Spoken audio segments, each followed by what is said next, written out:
अस्सलाम वालेकुम। Previous lecture में कंपाउंड, एलिमेंट और मिक्सचर में फ़र्क डिस्कस कर चुके हैं। अब एक नेक्स्ट टॉपिक स्टार्ट हो रहा है, वो है एलोट्रोपिक फॉर्म ऑफ सब्सटेंस। तो ये वर्ड जो एलोट्रोपी है, इस वर्ड का मतलब क्या है? एलोट्रोपिक मैं उर्दू में कहूँ ना, ये कहने के लिए है, इसको आप बहरूपिया कह सकते हो। ये बहरूपिया क्या होता है कि बंदा एक होता है, उसकी शक्ल एक से ज्यादा होती है। शायद कभी आपने कोई ड्रामा या मूवी वगैरह देखी हो जिसमें इंसान एक है, उसकी शक्ल एक से ज्यादा है। सही है। वो एक बाद दफा ड्रामा वगैरह भी आते हैं इस तरह के, वो नागन वगैरह ड्रामा। अब वो औरत एक है, नागन वगैरह वाला। सही है। उसी तरह का है कि मतलब कि वो बंदा एक है, शक्ल एक से ज्यादा है। बहरूपिया, इसको उर्दू में बहरूपिया कहेंगे। ठीक है। और इसको केमिस्ट्री में हम एलोट्रोपिक फॉर्म कहते हैं। एलोट्रोपिक फॉर्म, फॉर्म का मतलब होता है शक्ल। फॉर्म का मतलब क्या होता है? शक्ल। ठीक है। अब इसमें क्या होता है कि हमारे पास एलिमेंट एक होगा। क्या होगा? एलिमेंट। जिस तरह मैं आपको एग्जांपल दे देता हूं, हमारे पास ऑक्सीजन है और यहां आप नीचे लिखेंगे भी ऑक्सीजन। अगर ऑक्सीजन है तो इसकी दो शक्लें होती हैं। ये एलिमेंट है। इसकी दो शक्लें कौन सी हैं? एक होता है O2 और एक होता है हमारे पास O3। O2 जो है ये ऑक्सीजन गैस है। नीचे वाली भी गैस है, ये अमूमन सांस लेने के लिए इस्तेमाल हो रही थी। इंसान इसके बगैर कुछ मिनट भी जिंदा नहीं रह सकता। ठीक है। तो इसके बाद हमारे पास ओजोन गैस है, इसको कहते हैं ओजोन। इसका भी नाम आपने कहीं ना कहीं सुना होगा, ये पढ़ा होगा लाजमी। ठीक है। अब जो ओजोन गैस है ये हमारी जमीन से ऊपर पाई जाती है। ये जमीन है, जमीन से ऊपर तकरीबन 15-20 किलोमीटर जमीन से ऊपर की तरफ जाएं तो वहां पे ये ओजोन लेयर होती है। सही, वहां पे ये वाली गैस पाई जाती है। इस गैस का मेन मकसद ये होता है कि सूरज से आने वाली अल्ट्रा वायलेट रेडिएशन, जो यूवी रेडिएशन होती है, इनको जज़ब कर लेती है। अब जो ओजोन गैस है, अगर इसमें इंसान सांस ले तो इसकी मौत भी हो सकती है। ये इतनी खतरनाक है। It is a poisonous gas actual में। और जो O2 गैस है, इसमें सांस ले तो इंसान जिंदा रहता है, अगर ये ना मिले तो इंसान मर जाएगा। ठीक है। अब देखो दोनों है ऑक्सीजन ही, दोनों एलिमेंट है कि इसकी शक्लें एक से ज्यादा। ये जो शक्लें हैं इनको कहते हैं एलोट्रोपिक फॉर्म। क्या कहते हैं? Allotropic form. बस। ठीक है। और इस फिनोमिना को, जिसमें एक एलिमेंट एक से ज्यादा शक्लें जाहिर करे, इस फिनोमिने को, ये इसको जाहिर करने को हम एलोट्रोपी कहते हैं। क्या कहते हैं? एलोट्रोपी। पहले हम एलोट्रोपिक फॉर्म की डेफिनेशन करेंगे और एलोट्रोपी की डेफिनेशन करेंगे। बाद में मुख्तलिफ एलोट्रोपिक फॉर्म आपकी बुक में दी गई है, एक ऑक्सीजन की, एक कार्बन की और एक सल्फर की है। और इसके बाद ये टॉपिक आपका खत्म हो जाएगा। तो स्टार्ट करते हैं। इसकी डेफिनेशन बिल्कुल सिंपल सी है। एलिमेंट्स, सबसे पहले हम डेफिनेशन करने लगे हैं कि हमारे पास कुछ एलिमेंट्स इस तरह के होते हैं। एलिमेंट्स विच एग्जिस्ट, जो पाए जाते हैं इन मोर देन वन फॉर्म, एक से ज्यादा शक्लों में। फॉर्म कहते हैं शक्ल को। More than one form having, जो रखते हैं डिफरेंट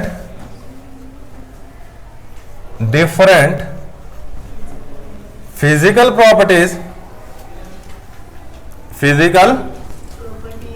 जिनकी खुसूसियात मुख्तलिफ होती हैं। देखो, एक सांस लेने के लिए जरूरी है और एक गैस जहरीली है। Which have different physical properties and chemical properties. उनकी कीमियाई खुसूसियात भी डिफरेंट हो सकती हैं। Chemical properties, physical properties and chemical properties. Such form, ये जो शक्लें होती हैं, सच फॉर्म, ये वाली शक्लें इज कॉल्ड, या आर कॉल्ड, ये शक्लें कहला रही होती हैं, आर कॉल्ड एलोट्रोपिक फॉर्म। क्या कहला रही होती हैं? Allotropic forms. इनको एलोट्रोपिक फॉर्म्स कहा जाता है। और इस फिनोमिना को, ये चीजें जाहिर करने को एलोट्रोपी कहा जाता है। दिस फिनोमिना फिनोमीना, फिनोमीना मतलब जाहिर करना, क्या करना, जाहिर करना। इज कॉल्ड, इसको हम नाम दे रहे होते हैं, इज कॉल्ड एलोट्रोपी, एलोट्रोपी। यहां पे फॉर्म की जगह पे स्ट्रक्चरल फॉर्म भी लिख सकते हैं, साख के लिहाज से डिफरेंट होती है, सही है। या फॉर्म लिखना तो आप बेशक यहां पे स्ट्रक्चरल फॉर्म भी वर्ड इस्तेमाल कर सकते हो, दोनों बातें सही हैं। चलिए जी, ये हमारे पास आगे जी डेफिनेशन के, हमारे पास अगर एक एलिमेंट जो है ये एक से ज्यादा शक्लें जाहिर करे, याद रखिएगा यहां पे बुक में वर्ड कंपाउंड भी यूज किया गया है, एलिमेंट और कंपाउंड, कंपाउंड वर्ड गलत है, सही है। अगर कोई कंपाउंड एक से ज्यादा शक्लें जाहिर करे तो आप उसको एलोट्रोपी नहीं कह सकते, आप उसको पॉलीमॉर्फिज्म, एक टर्म अलग आती है, सही है, पॉलीमॉर्फिज्म, आप ये वाला वर्ड यूज करोगे इसके लिए, सही। मतलब कि कंपाउंड एक से ज्यादा शक्लें जाहिर कर सकता है, लेकिन जब कंपाउंड जाहिर करेगा तो उसके लिए एक अलग टर्म है पॉलीमॉर्फिज्म, ये वाली टर्म आप यूज करोगे, ना कि एलोट्रोपी वर्ड यूज करोगे, ठीक है। ये एक छोटी सी बात याद रखिएगा। तो लिखने को लिख दें, अगर बुक की वर्डिंग मैच करनी है एलिमेंट और कंपाउंड, ठीक है। अगर नहीं लिखना तो भी कोई बात नहीं है, सही है, नहीं लिखोगे तो ये प्रॉपर एक डेफिनेशन बनेगी आपकी। तो ये बात आ गई। अब इसके बाद हमारे पास इसकी ना 3 तरह की एग्जांपल्स यहां पे दी गई हैं, इन एग्जांपल्स को हमने डिस्कस करना नेक्स्ट। एग्जांपल्स में पहली जो एग्जांपल है वो है allotropic form of oxygen, allotropic form of oxygen. अगर ऑक्सीजन की एलोट्रोपिक फॉर्म देखी जाए तो हमारे पास 2 एलोट्रोपिक फॉर्म है ऑक्सीजन की, एक ऑक्सीजन गैस है और एक हमारे पास ओजोन है। Oxygen exist in 2 allotropic form, oxygen exist in 2 allotropic form. One is oxygen gas, एक जो है हमारे पास ऑक्सीजन गैस है, कौन सी, O2, सही है, O2, एंड अदर इज, और जो दूसरी कौन सी है, ओजोन, और इसका फार्मूला क्या जी, O3, ठीक है। तो ये ब्रैकेट्स है, इसको कार्बन ना समझ लीजिएगा, सी ये ब्रैकेट्स हैं, ये वाली, और यहां पे भी ये वाली 2 ब्रैकेट्स हैं। ये जी हमारे पास 2 एलोट्रोपिक फॉर्म ऑक्सीजन की। ऑक्सीजन के बाद हमारे पास नेक्स्ट जो एलोट्रोपिक फॉर्म डिस्कस कर लेते हैं वो है सल्फर की। पहले सल्फर कर लेते हैं, बाद में कार्बन की लेंथ ही है, वो लास्ट में डिस्कस कर लेंगे, ठीक है। तो नेक्स्ट है हमारे पास allotropic form of sulphur. Sulphur जो होता है ना, इसकी भी 2 एलोट्रोपिक फॉर्म होती हैं। कितनी होती है हमारे पास, 2 एलोट्रोपिक फॉर्म होती हैं, दोनों का नाम याद रखना है। सल्फर जो होता है इज एग्जिस्ट, ये पाया जाता है, एग्जिस्ट का मतलब पाया जाना, इन 2 एलोट्रोपिक फॉर्म्स, इन 2 एलोट्रोपिक फॉर्म्स। ये 2 एलोट्रोपिक फॉर्म्स में पाया जाता है। पहली जो शक्ल है वो हमारे पास होती है वह है मोनोक्लिनिक, और सेकंड जो है ये है रोहम्बिक। सेकंड कौन सी है? इन दोनों फॉर्म में अगर देखा जाए ना, बेसिकली किस चीज का फर्क होता है, अरेंजमेंट ऑफ एटम का फर्क होता है, ठीक है। इसमें थोड़ी सी अरेंजमेंट इस तरह की मोनोक्लिनिक में होगी, ये इस तरह की, ठीक है।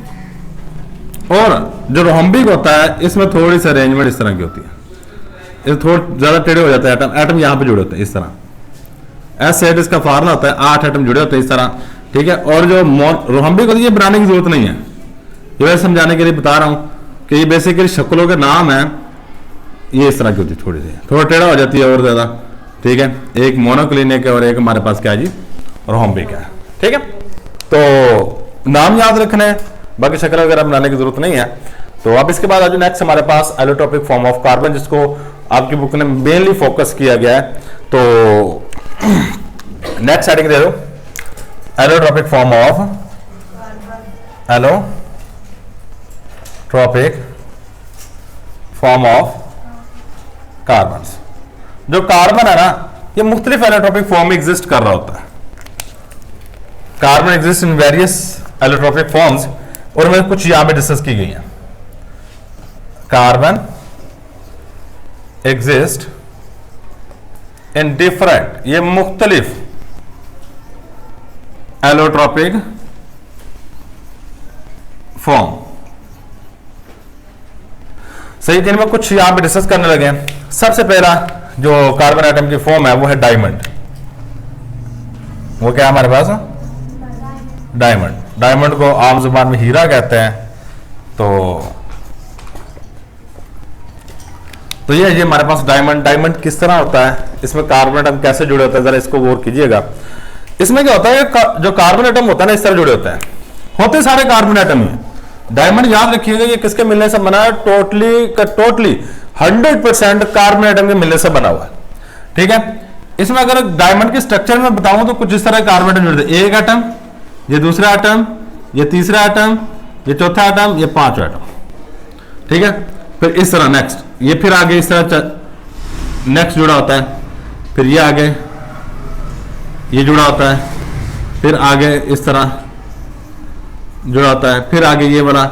ये बनाने की जरूरत नहीं है, समझाने के लिए कर रहा हूं कि ये जो डॉट बना रहा हूं ना, ये बेसिकली कार्बन एटम। ये क्या है हमारे पास? है कार्बन एटम। कार्बन एटम अगर देखो तो कार्बन एटम हमारे पास इस तरह का होता है कि हमारे पास दरमियान में न्यूक्लियस है और इसके इर्द गिर्द 2 इलेक्ट्रॉन पहले शेल में और दूसरे शेल में 4 इलेक्ट्रॉन होते हैं। ये है कार्बन एटम।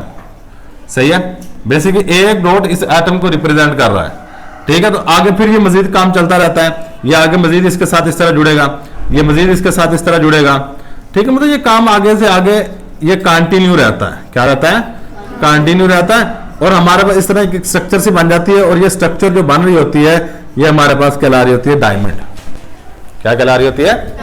डायमंड। सही, पहले नंबर पे डायमंड जो है, it is allotropic form of carbon, जिसमें एक कार्बन एटम कितने आगे कार्बन से जुड़ा हुआ है? कितने कार्बन जुड़ा हुआ है?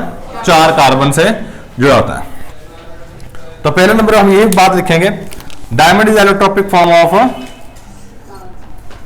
ये एलोट्रोपिक शक्ल है, मतलब कार्बन की मुख्तलिफ शक्ल है, उसमें से एक शक्ल डायमंड की। सही है, डायमंड इज अ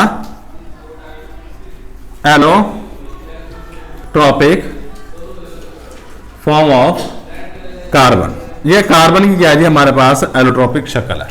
पहली बात, इसमें क्या होता है जी, each carbon atom is connected with 4 atom. सही है, ईच कार्बन एटम कनेक्ट जुड़ा होता है विद कितने? 4 कार्बन एटम, 4 कार्बन एटम के साथ मजीद जुड़ा होता है। और जो डायमंड होता है ना, ये बड़ा हार्ड होता है, इट इज हार्ड, ये बहुत ज्यादा हार्ड होता है। It is insulator. इंसुलेटर एक वर्ड होता है, एक इसके अलावा बैड कंडक्टर भी लिख सकते हैं, इंसुलेटर ऑफ इलेक्ट्रिसिटी, मतलब इसमें से करंट नहीं गुजर सकता, इसमें से करंट नहीं गुजर सकता। बिकॉज, क्यों? Because they have no free electron, because they have, ये नहीं रखता फ्री इलेक्ट्रॉन, इसके अंदर फ्री इलेक्ट्रॉन्स नहीं होते। ठीक है, तो ये हमारे पास पहली शक्ल आ गई। अब इसके बाद दूसरी शक्ल एक जो आपकी बुक में एक्सप्लेन की गई है, वो है ग्रेफाइट। वो क्या है हमारे पास? है ग्रेफाइट। ग्रेफाइट ये किस तरह का होता है? ग्रेफाइट की अगर बात की जाए तो ये हेक्सागोनल अरेंजमेंट होती है कार्बन एटम इस तरह, और लेयर्ड स्ट्रक्चर में पाए जाते हैं इस तरह। ये हेक्सागोनल अरेंजमेंट है। फिर आगे ये इस तरह, ये ग्रेफाइट भी इसी तरह की होता है। ठीक है, हेक्सागोनल क्या होती है?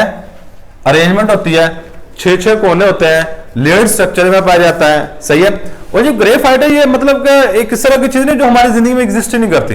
चलो हीरे का तो नाम हमने सुना होता है, डायमंड का नाम सुना होता है, हम ये समझते हैं जो ग्रेफाइट है ना, ये हमारी नॉर्मल जिंदगी में एग्जिस्ट शायद ना करता हो। तो इसके लिए मैं आपको बता दूं, जो ग्रेफाइट जो आपके लेड पेंसिल का जो सिक्का होता है, सही है। ये जो लेड पेंसिल, इसका नाम ही गलत दिया हुआ है लेड, इसमें बेसिकली लेड नहीं होती, ठीक है, नाम ही गलत है। बेसिकली इसका जो सिक्का एक्चुअल बना होता है वो किसका बना होता है, ग्रेफाइट का, सही है। और ग्रेफाइट ये कोयला टाइप होता है, ठीक है, ये थोड़ा सा नरम होता है, देख लो जो पेंसिल का सिक्का है काफी हद तक नरम होता है, थोड़ा सा दबाव वो टूट जाता है आगे से, ठीक है, वो नरम होता है, इसी वजह से आप जब लिखते हो ना ये कॉपी के ऊपर आपका वो पिच इंप्रेशन छोड़ता जाता है, इसलिए आप उसको पेंसिल में यूज कर रहे होते हो, ठीक है। तो जो ग्रेफाइट है याद रखिएगा थोड़ा बहुत नरम होता है। तो पहले नंबर पे हमारा यह से स्टार्ट करेंगे, जो डायमंड अगर किसकी फॉर्म है, एलोट्रोपिक फॉर्म है कार्बन की, सेम इसी तरह जो ग्रेफाइट है ये भी एलोट्रोपिक फॉर्म है कार्बन की, लेकिन ये होता है हेक्सागोनल अरेंजमेंट में, ये सॉफ्ट होता है, इसका लो मेल्टिंग पॉइंट होता है, ठीक है। तो यही बात हम यहां पे लिखने वाले हैं। पहली बात, it is allotropic form of carbon atom. इसके बाद ये किस फॉर्म में एग्जिस्ट करता है, ये लेयर्ड स्ट्रक्चर एग्जिस्ट करता है। एक लेयर इस तरह बनती है, इसके नीचे फिर इस तरह की लेयर होगी, फिर इसके नीचे इस तरह की लेयर होगी, फिर इसके नीचे इस तरह की लेयर होगी, ठीक है, मतलब ये लेयर्ड फॉर्म में एग्जिस्ट कर रहा था। It exist in layer form, और इसमें से करंट गुजर जाता है, जो पेंसिल का सिक्का है इसमें से करंट गुजर जाता है, याद रखिएगा। इट इज सॉफ्ट, ये अमूमन सॉफ्ट होता है, एंड कैन कंडक्ट, कंडक्ट का मतलब गुजार देता है, कंडक्ट इलेक्ट्रिसिटी, करंट को गुजार देना, किसको, इलेक्ट्रिसिटी, ये अपने अंदर से करंट को गुजार देता है। It is soft and can conduct electricity due to presence of, इसके अंदर मौजूद होता है फ्री इलेक्ट्रॉन। याद रखिए अगर किसी भी चीज के अंदर फ्री इलेक्ट्रॉन्स हैं उसमें से करंट गुजर सकता है। जितने भी आपकी मेटल की तारें होती है इसके अंदर फ्री इलेक्ट्रॉन्स होते हैं, जिसकी वजह से करंट गुजर रहा होता है, क्योंकि बेसिकली करंट को एक जगह से दूसरी जगह पे लेके जाने वाली जो चीज होती है वो इलेक्ट्रॉन होते हैं। वो क्या होते हैं हमारे पास, इलेक्ट्रॉन होते हैं। जैसे अगर हमने यहाँ पे ये स्विच ऑन किया हुआ है और ये पीछे बल्ब वगैरह चल रहे हैं, तो इसका मतलब यह है कि यहाँ से इलेक्ट्रॉन जाके वहां पे जाके एनर्जी दे के आ रहे हैं, और ये फ्री है, मतलब मूव कर सकते हैं। अगर किसी भी चीज में फ्री इलेक्ट्रॉन होंगे उसमें से करंट गुजर सकता है, ठीक है। और इसके बाद ग्रेफाइट के बाद नेक्स्ट जो हमारे पास टाइप है उसको हम यहां पे एक्सप्लेन कर लेते हैं थोड़ा सा रेज करके।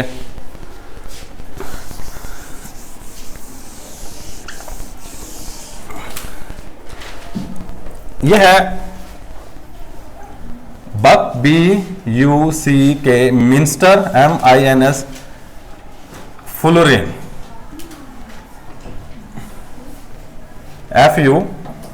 FULLERENE, बकमिंस्टर फ्लोरीन, ठीक है। ये मिनिस्टर नहीं है, मिन्स्टर, MINSTER, बकमिंस्टर फ्लोरीन, ठीक है। ये नाम आपने ऑलरेडी सुने होते हैं, डायमंड भी सुना होगा, ग्रेफाइट भी सुना होगा, ठीक है। मतलब ये एक नया नाम है, सही है। ये प्रीवियस ईयर अगर देखा जाए 9th क्लास में ये नाम था ही नहीं, सही है। ग्रेफाइट के बारे में कोई ज्यादा इंफॉर्मेशन प्रीवियस ईयर की जो बुक्स थी उसमें नहीं थी, लेकिन यहाँ पे इन्होंने इसके बारे में काफी सारी इंफॉर्मेशन डाली है। तो बकमिंस्टर फ्लोरीन क्या होती है, ये भी हमारे पास ये ना कार्बन एटम इस तरह होते हैं कि हमारे पास ये एक बॉल है, ये इस तरह का बॉल टाइप होता है। बकमिंस्टर फ्लोरीन जो होता है ये स्फीयर टाइप होता है, इसमें कार्बन एटम इस तरह जुड़े होते हैं। 5 नजर नहीं आ रहा, चलो यहां पर आ लेते हैं। सही, ये बाल की तरह का होता है इस तरह। बकमिंस्टर फ्लोरीन जो है ये इस तरह बाल की तरह का होगा, इसके अंदर जो कार्बन एटम होते हैं इस तरह जुड़े होते हैं, इस तरह। अभी भी नहीं आ रहा, आ रहा है, चलो थोड़ा बहुत आ रहा है, तो इसको नीचे कर लेते हैं। आ रहा है, एक बस ठीक है, आ रहा है नजर, बस सही है। अच्छा, अब इसमें ना जो कार्बन एटम होते हैं ये कुछ इस तरह जुड़े होते हैं, ये इस तरह, ये बॉल की फॉर्म में होता है, ठीक है। आप एग्जैक्ट आपकी बुक में इसकी स्ट्रक्चर बनी हुई है, आप वहां पे चेक कर सकते हैं, सही है। और मतलब ये हॉलो टाइप होता है, और इसमें ये बेसिकली ये कितने कार्बन एटम के मिलने से बना होता है, ऑलमोस्ट 60 कार्बन एटम इस एक बॉल को बनाने के लिए लगे होते हैं। सही है। तो बक मिंस्टर फ्लोरीन जो है ये हमारे पास एलोट्रोपिक फॉर्म है कार्बन की। इसमें कार्बन एटम इस तरह जुड़े होते हैं, डायमंड में कार्बन एटम इस तरह जुड़े होते हैं, और इसमें कार्बन एटम इस तरह जुड़े, मतलब कि बेसिकली अगर देखा जाए तो कार्बन एटम के जुड़ने की तरतीब होती है, अगर वो तरतीब चेंज हुई तो वो चीज चेंज हो जाती है, और इसी वजह से मुख्तलिफ शक्लें हैं, एक ये शक्ल होगी कार्बन की, एक ये शक्ल होगी और एक ये शक्ल होगी। सही है। तो इसमें क्या होता है हमारे पास it exist in solid form, पहले नंबर पे ये सॉलिड होता है, ठीक है। बक मिंस्टर जो फ्लोरीन है ये भी सॉलिड फॉर्म में होता है। इट इज सॉफ्ट होता है, इट इज सॉफ्ट, ये अमूमन नरम होता है, इसका मेल्टिंग पॉइंट कम होता है। It has low melting point, इसका मेल्टिंग पॉइंट कम होता है। इट इज सोल्यूबल, ये अमूमन हल हो जाता है in organic solvent, in organic solvent. Diamond की बात कीजिए ना, ये किसी चीज में हल नहीं होता। सही है। जो डायमंड है आप दुनिया जहान की किसी चीज में इसको डाल दो, ये किसी चीज में हल नहीं होगा, लेकिन ये भी कार्बन है, लेकिन जब इस तरह जुड़ रहे होते हैं तो ये अमूमन ऑर्गेनिक सॉल्वेंट, ऑर्गेनिक सॉल्वेंट क्या होता है, जैसे पेट्रोल जो है ना ये ऑर्गेनिक सॉल्वेंट है, और ऑर्गेनिक कंपाउंड है, ऑर्गेनिक केमिस्ट्री आपने प्रीवियस पढ़ा हुआ जिसमें कार्बन आ जाए, इसे कहते हैं ना जिसमें कार्बन आ जाए। तो ऑर्गेनिक सॉल्वेंट ऐसे सॉल्वेंट होंगे जिसमें कार्बन होगा। सही, जिस तरह मैं पेट्रोल की एग्जांपल दिया है, आप इसका फार्मूला उठा के देख लो, इसका फार्मूला C6H14, ये फार्मूला होता है। इसके अलावा और भी कुछ चीजें होती हैं पेट्रोल के अंदर, लेकिन जो बेसिकली कंपोनेंट होता है वो C6 वाला होता है, कार्बन 6 वाला होता है। इसमें कार्बन आ रहा है और ये लिक्विड फॉर्म है, ये ऑर्गेनिक सॉल्वेंट है। अगर इस तरह का ऑर्गेनिक सॉल्वेंट में इसको डाला जाए तो ये उसमें हल हो जाता है, उसमें हल हो जाएगा। ठीक है। इसके बाद it has no melting point, boiling point. अब इसके बाद इसकी जो सबसे मोस्ट कॉमन फॉर्म है उसमें यहां पे जो कार्बन एटम जुड़े होते हैं इस बॉल की फॉर्म में वो तकरीबन 60 होते हैं। The most common fullerene have 60 carbon atom, 60 carbon atoms in a cage. Cage कहते हैं पिंजरे को। ये इस तरह गोल सा बना कर हमारा एक पिंजरा टाइप बन जाता है कि जो सारे साइडों से कवर अप होता है, अंदर से खाली होता है, इसको पिंजरा टाइप कह सकते हैं। ठीक है। द स्फीयर ऑफ किसका, Buckminster fluorine, Buckminster fluorine contain pentagon and hexagon arrangement of carbon atom. मतलब क्या है कि यहां पे जो कार्बन एटम जुड़े होते हैं वो या तो पेंटागन शक्ल में जुड़े होते हैं और कुछ हेक्सागोन। पेंटागन किस तरह का होता है कि पेंटागन की स्ट्रक्चर कुछ इस तरह की होती है, इस तरह की, ये पेंटागन 5 साइडों वाला। सही है, इस तरह का पेंटागन होगा। और जो हेक्सागन होता है वो हमारे पास ये वाला है। मतलब इसमें जो केज बना होता है कुछ शक्लें इस तरह की होती हैं और कुछ शक्लें बीच में हेक्सागोन वाली होती है। इस तरह की एटम की अरेंजमेंट होती है और इस तरह ये जुड़ा होता है। ठीक है। ये जितनी बातें लिखी है देख लो, इनमें से एक आधी बात भूल भी जाती है, कोई मसला नहीं है। ठीक है। ओवरऑल चीजें आपने याद रखनी है, क्या 2 या 3 आप कर लो, कोई मसला नहीं है। ठीक है। तो लेकिन ये वाली चीज याद रखेंगे, बाज दफा एमसीक्यू के तौर पे आ सकता है कि इसमें कितने कार्बन एटम होते हैं। तो 60 कार्बन एटम होते हैं जो एक केज बन रहा होता है, जो एक बॉल बन रही होती है, इसमें 60 कार्बन एटम आपस में जुड़े होते हैं। तो ये था जी हमारे पास एलोट्रोपिक फॉर्म ऑफ सब्सटेंस। इसमें जो बेसिकली चीजें पढ़ी हैं इसको जरा गौर कीजिएगा। हमने कहा जी कोई एक चीज हो या एक एलिमेंट, उसकी शक्लें एक से ज्यादा हो और उसको हमने नीचे जस्टिफाई किया। जैसे सल्फर है, इसकी दो शक्लें होती हैं, एक मोनोक्लिनिक होता है, एक रोम्बिक होता है। इसी तरह हमारे पास जो ऑक्सीजन होता है, इसकी भी दो शक्लें होती हैं, एक ऑक्सीजन गैस होती है और एक ओजोन होती है। इसी तरह हमारे पास डायमंड जो होता है, कार्बन की तीन शक्लें जो कि हमने यहाँ पे डिस्कस की हैं वो होती हैं। एक पहले नंबर पे जी डायमंड की शक्ल कुछ इस तरह की होती है। इसके बाद हमने पढ़ा जी ग्रेफाइट की शक्ल कुछ इस तरह की होती है, हेक्सागोनल होता है। ये डायमंड के बारे में तो आपको पता है, मतलब ये बहुत ज्यादा सख्त होता है, हाई मेल्टिंग पॉइंट इसमें लिख दो। इसमें ये थोड़ा सा नरम होता है और ये भी नरम होता है, ठीक है। इसमें जो मेन बात याद रखने वाली है कि जो बकमिंस्टर फ्लोरीन बना रहा होता है, इसमें 60 कार्बन एटम वो एक बॉल बना रहे होते हैं। और जो बॉल की स्ट्रक्चर जो है आपकी बुक के ऊपर दी भी गई है, आप इसको वहां पे चेक भी कर सकते हैं। तो यही हमारे पास आज का लेक्चर। अल्लाह हाफिज।